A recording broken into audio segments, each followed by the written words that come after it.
Welcome to the Comstock channel. My name is Brianne Hendrickson. Today I have Bruce Rastatter with us today. Welcome. Hey, it's great to be with you today. Thanks for being on. Hope your alarms are set for this evening at 5 p.m. Central Time. That is when David and Matthew Cruz will be going live to talk all about the carbon pipeline. This event will be held on Facebook and YouTube. We will also be accepting questions from both platforms throughout the event. Whenever you came to a farmer and said, we want to do this pipeline easement, do they kind of fight back and are like, I really don't want this? I mean, how does that look? Because not everybody understands the good. Media, majority of the time, only shares the bad, so they see the bad. How do you kind of go about that? I think, one thing we've learned a lot about it, and Summit Carbon Solutions, our portfolio company, has not been perfect on going about this. And I don't think it's necessarily their fault. Pipeline companies are used to going out to farmers, making an offer. If they don't take it, then relying on, the eminent domain law that so many are concerned about. And I think that's a primary issue. And so we have changed out a number of right-of-way agents, over the last 3 years, because one, we've also changed the easement. I believe, because I've signed one from Summit Farms, to be the most farmer-friendly easement of any pipeline ever built. So first, we understand tile and how important it is to productivity of the ground. So we also understand that pipeline needs to go in under where county mains are, or under where they may ever go, a new main, if someone wants to pattern their field, to protect that ability to have drainage is so important to the soil types and across the bunch of the upper Midwest. And we also put in our easement, and most pipelines don't do this, that we will fix tile for the life of the project, not for 3 years like many easements. So if we do this right, which, we intend to, and we put that pipeline, the majority of it is a 6 or 8 inch pipeline, or 10 inch, it only becomes a 23 or 25 inch further north into northwest Iowa, South Dakota, and North Dakota. So the majority of the feeder lines that capture the plants in across a large swath of Iowa are 6, 8, 10 inch lines. That's no different than smaller than a county main that many farmers put in their farms. So, but we also know pattern tiling is important. So we need to monitor where every tile's at when we do this. We need to fix every tile. And if we don't, we need to go back in that easement and fix it for that farmer for life of the project. So we've done that. We've abided by a clause in Iowa law that wasn't required, but we volunteered it in our easements, that we will have soil restoration operate exactly how the Iowa law suggested it, but we put it voluntarily in the easement, where you take the black soil one way, the clay the other way, and you put them back the way you found them. And then we will check for compaction till there is none. So we will continue to deep chisel that ground and make sure, it's back to what it was. So they never know that pipeline is under there when they're producing crops above there. So, and we also, I haven't seen the latest count, but by last count on what I saw, we have moved the pipeline 2,700 times with farmers. So if a farmer wants it away from a driveway, they want it closer to a fence line, or they have development plans to build buildings or something on that farm, then we move that pipe further away from where their plans are. And that's the value of voluntary agreements.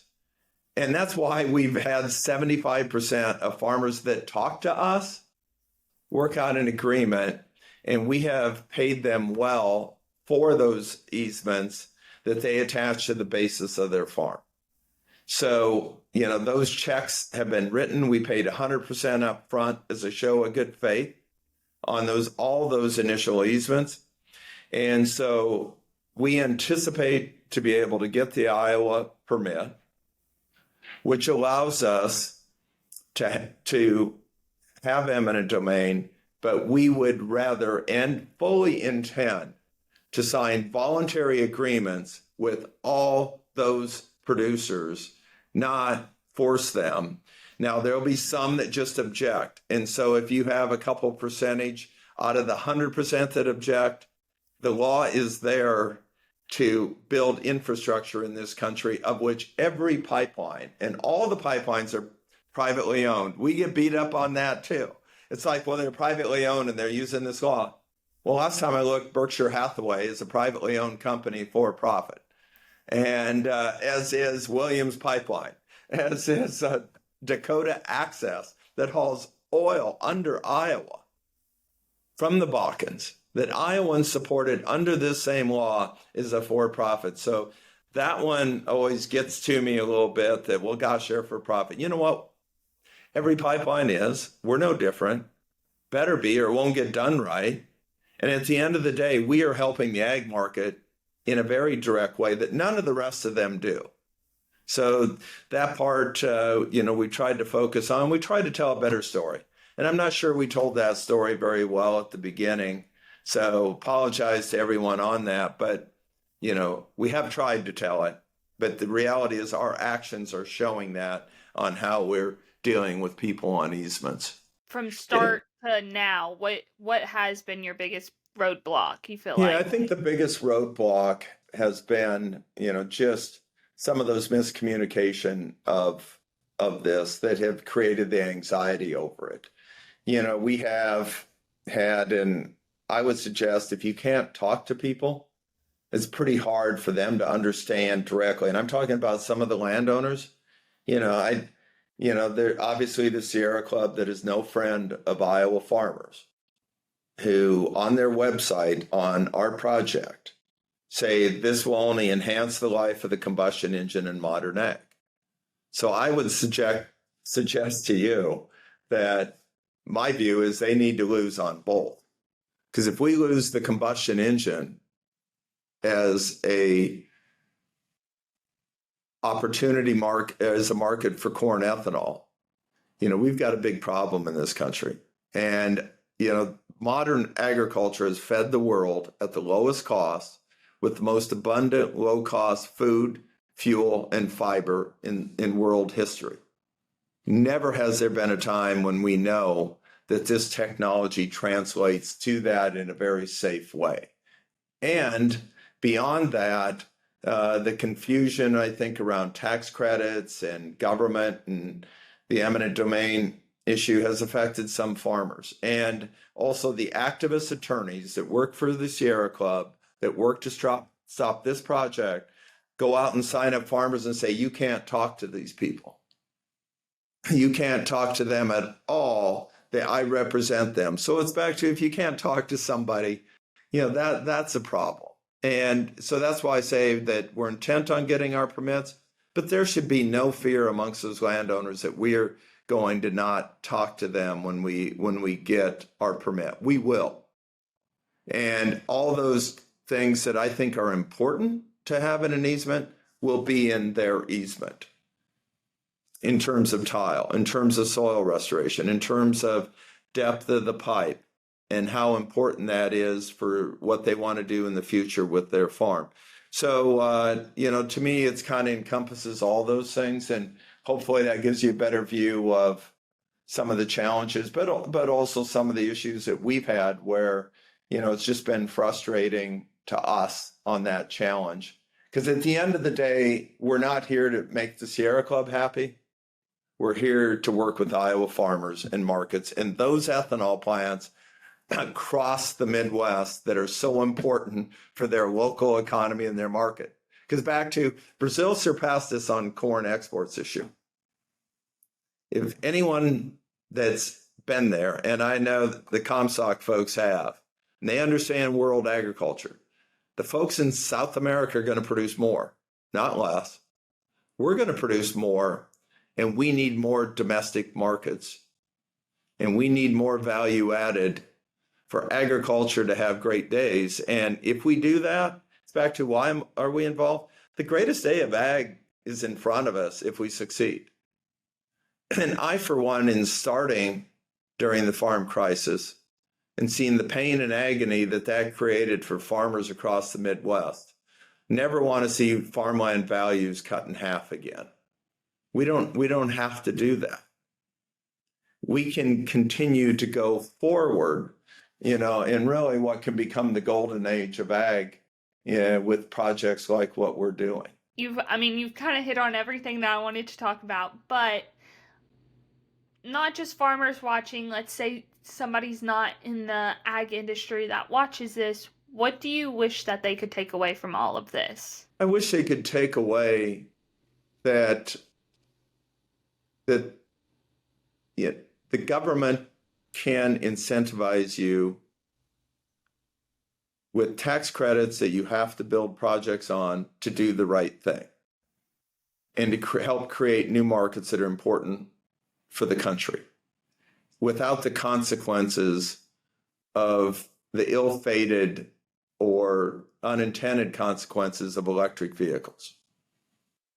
Because we know that the dramatic increase in utility costs to every American, every middle class and poor person has an electric bill. And as that doubles and triples, if these vehicles actually happen, will be a challenge for our country in inflation and for a number of people. So, but we don't need to do that if we lower the carbon footprint and make the environment better, like we always have in agriculture, of producing more with less inputs, which is the definition of improvement in the environment, and have cleaner burning fuels that help do that. So I think the takeaway for those people is there are projects that make sense. There are people aligned. And as this happens, you will also have then distiller's grain that's available that you could go to a net zero carbon pork product. We will have farmers that will be incentivized by ethanol plants to store carbon in the soil, which means better results in terms of less nitrogen use, less release of carbon into the atmosphere, less runoff because it'll incentivize cover crops to contain that carbon, and it'll result in voluntary payments to farmers to do those practices which enhance everything, which make them more money, which enhance the environment, and give the ethanol plant a lower carbon corn kernel that lowers their carbon to be able to have a net zero fuel, net zero ethanol a decade from now. I mean, that can happen. And if you think about net zero, and then the people listening that aren't farmers should think about this, but farmers should think about this. Net zero, electric vehicles can't get there, and we certainly don't have to get our corn from China, and we don't have to get our precious minerals dependent upon one country. And so to me, it's just too important for all those reasons that we need to succeed. Again, that's why 34 ethanol plants, millions of acres that they represent are supporting this project, and the majority of the farmers that signed voluntary easements that you never hear about. But last I looked, 75% was a pretty big majority if you had an election. And so, it'll be a project, once we succeed, that people look back on and say, gee, why was that so difficult? And I hope I do, because some days are headaches, but that's okay.